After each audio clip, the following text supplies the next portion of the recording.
Liverpool 4, Bournemouth 2. 5 talking points you need to know. Hugo Ekitike is going to be a star man. He's going to be a good player for Liverpool. You could see his link-up play is fantastic. You could see, even before he scored the goal, his link-up play, the way he's pressing, his agility, his intelligence on the ball, on and off the ball. This is a player I see a very big future for Liverpool. I could see the goal he scored. A goal is slotted in as calmly as you like.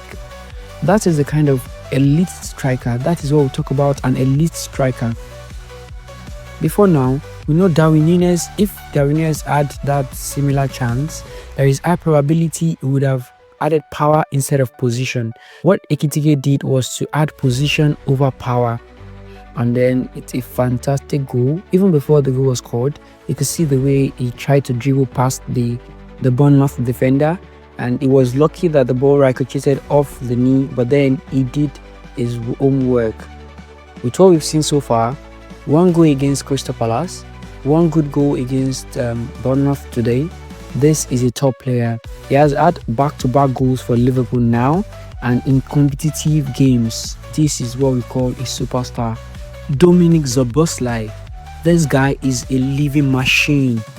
We could see, we all know that McAllister is not on top form because he's just back from injury, and the coach said it himself that he hasn't had the best training session, and that's why he left everything in the hands of Dominic Szoboszlai. And we could see the way he was all over the pitch. He was pressing high, he was making things thick in the middle of the park.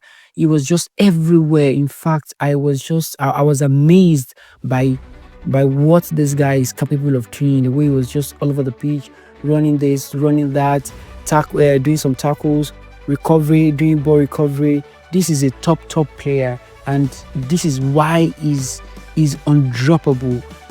I wonder what's going to happen by the time Gravenberch is back from his suspension. Who is going to drop to the bench? Is it McAllister? Is it Szoboszlai? And I'm not sure it's going to be Florian Wirtz because he's the record signing for the team. Florian Wirtz. This guy is going to need time to really adapt to the Premier League intensity.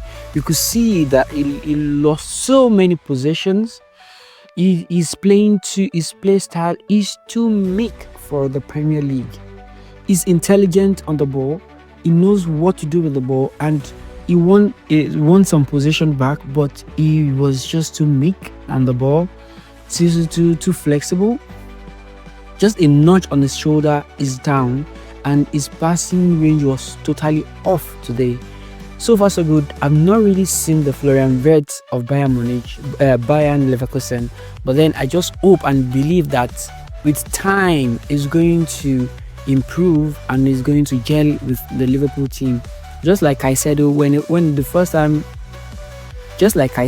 got into the Chelsea team, I could remember the first season, the banter was so much because he wanted to prove himself, and he was overdoing things, receiving red cards. He was so indisciplined because he was just committing reckless foul, costed Chelsea so a lot.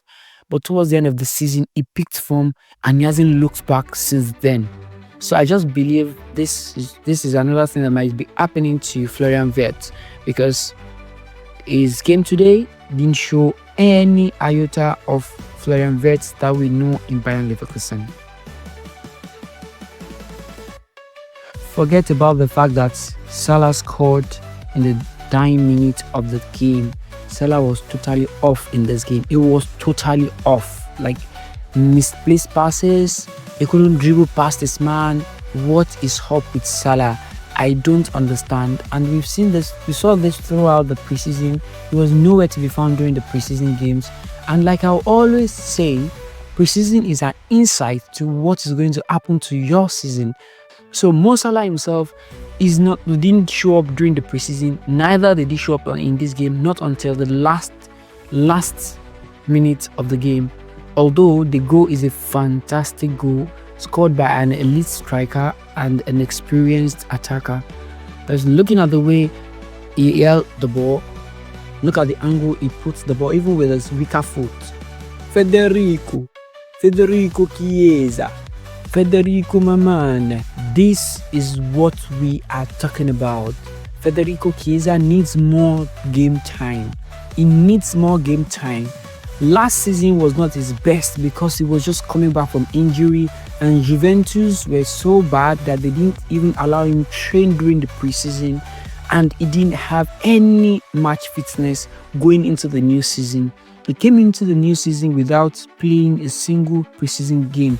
So what do you expect from a pro level athlete who hasn't really trained? Of course, you can't get the best out of them, but I believe this season we are going to see the Federico that we used to know, the Federico Chiesa that tore apart the England defense in the Euro final. This is the Federico we want to see. And now that Diaz has left, is going to have now that Diaz has left, is going to get some chances because his preferred playing position is on the wing, not in the center, not on the right wing, not on the right wing, right? Not on the left wing. It's on the right wing.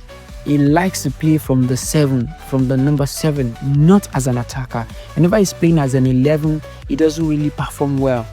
We saw this in the Euro 2020. These are the 5 points that I picked out from the Liverpool win over Bournemouth. Overall, it was a good win, hard-fought win. Liverpool put themselves in a situation we shouldn't even be in the first place. Because I don't see any reason why you're 2 goals up and you're conceding 2 quick-fire goals. Imagine if Liverpool were to be playing Manchester City, playing Arsenal, playing Chelsea. Do you think it would have been possible to come back from that 2-2 or draw to win 4-2? Rather, Liverpool might even be the one to concede the 3rd and the 4th goal because of how porous the defense line is. I just hope this season brings us some silverware. As a Liverpool fan, I would prefer for Liverpool to win the Champions League. Let us have a taste of the Champions League once again. But so far so good. It seems Arne Slot is not a good finals coach because he has lost 2 finals on the bounce. Lost the Carabao Cup finals to Newcastle and lost the Community Shield to the Crystal Palace. With what we've been seeing so far, I'm not sure he's a good competition coach, like a good finals coach. But then in the league, he might add the tactics. Hopefully, he might improve because club's first 2 finals we lost. We lost to Villarreal in the Europa League finals and we lost to Real Madrid in the Champions League finals. Not until the 3rd finals where we played Tottenham before we started winning finals.